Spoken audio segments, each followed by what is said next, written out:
If you want to support the platform just in case anything like this happens again, you can do it by way of PayPal, Patreon, Cash App, and also by the Anchor. And you can also further support the platform by way of going to the Teespring store or the shoe store that is located in the comment section below.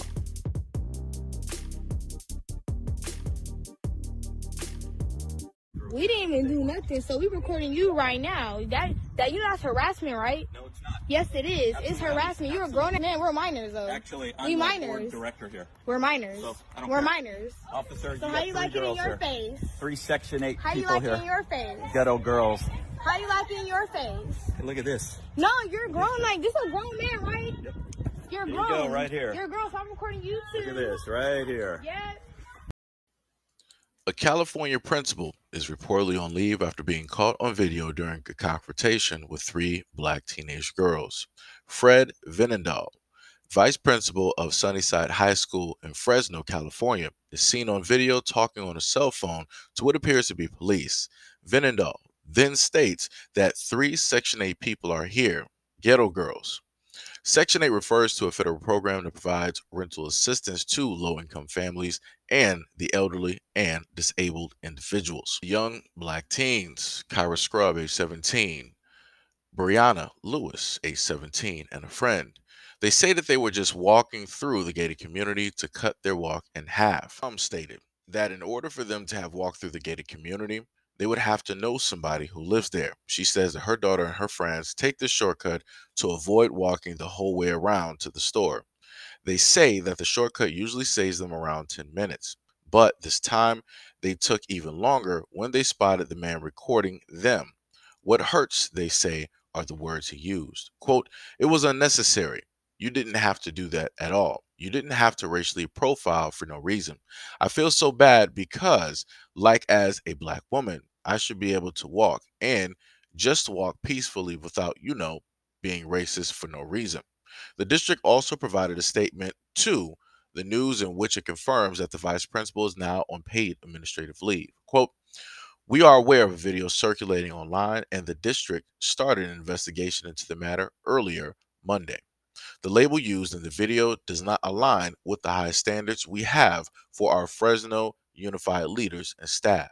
We want to assure our families that having respectful, inclusive, and loving adults serving in our school is the utmost importance to Sunnyside and our district as a whole."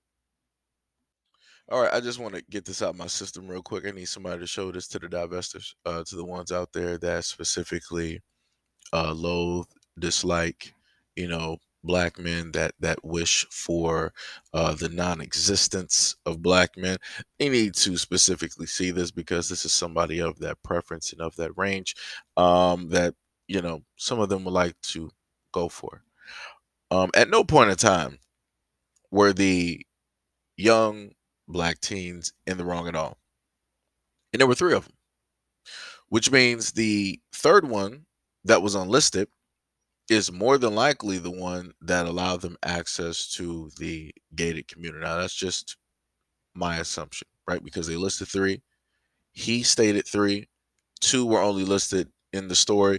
1 was listed as unknown, right? Not to give out her information for very specific reasons. This principal who works with schools decided that it was in his best interest to profile these students. Even in a news report, one of the news reporters said that he used language that some might deem as racist. No, it is.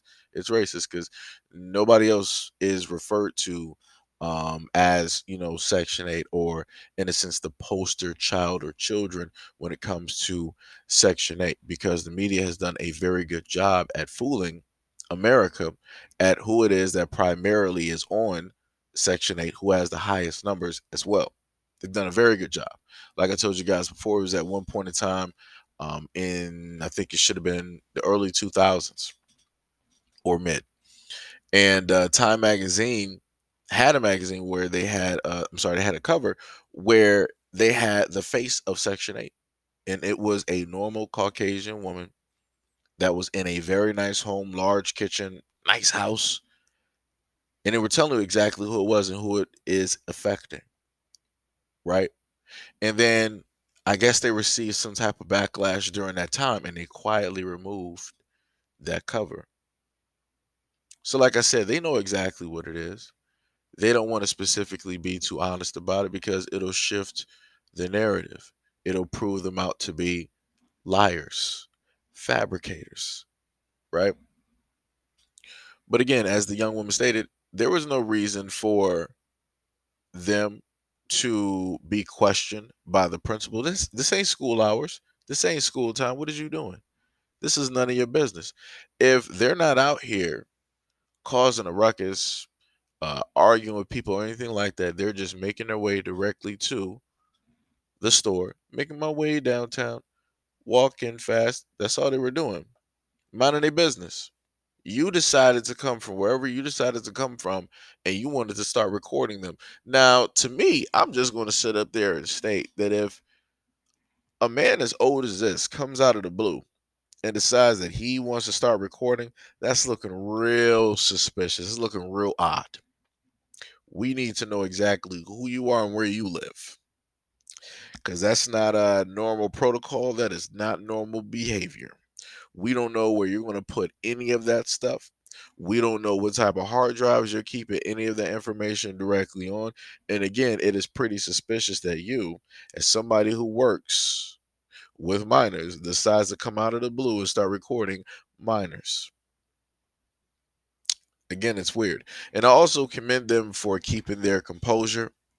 They weren't really arguing or anything like that. Like I said, he didn't really have nothing to go off of. He was just on his phone, supposedly making a call to police, and he wanted to use Section 8 and Ghetto Girls as the wording. Now, I'm going to let you know he edited his words because I know exactly what he meant. I know exactly what he meant when he said Ghetto Girls. This is why I sat up there and brought up the divestors, because these young girls don't know exactly what that meant or what it was that he was trying to state. I know as soon as I heard that, I'm like, wow, I'm like, you that type of person. You don't know who any of them are. And you want to specifically put a branding, an undeserving branding on them. Undeserving. Like I said, that lets you know what he's into. That lets you know what he watches. That lets you know more than likely why he was recording, because he has a type of thought. He has these type of images of black women because of how it is that black women are portrayed out here, and he's looking at them in that exact same light. So like I said before, again, I'm going to bring this up to the divestors. Y'all better be teaching your daughters out here.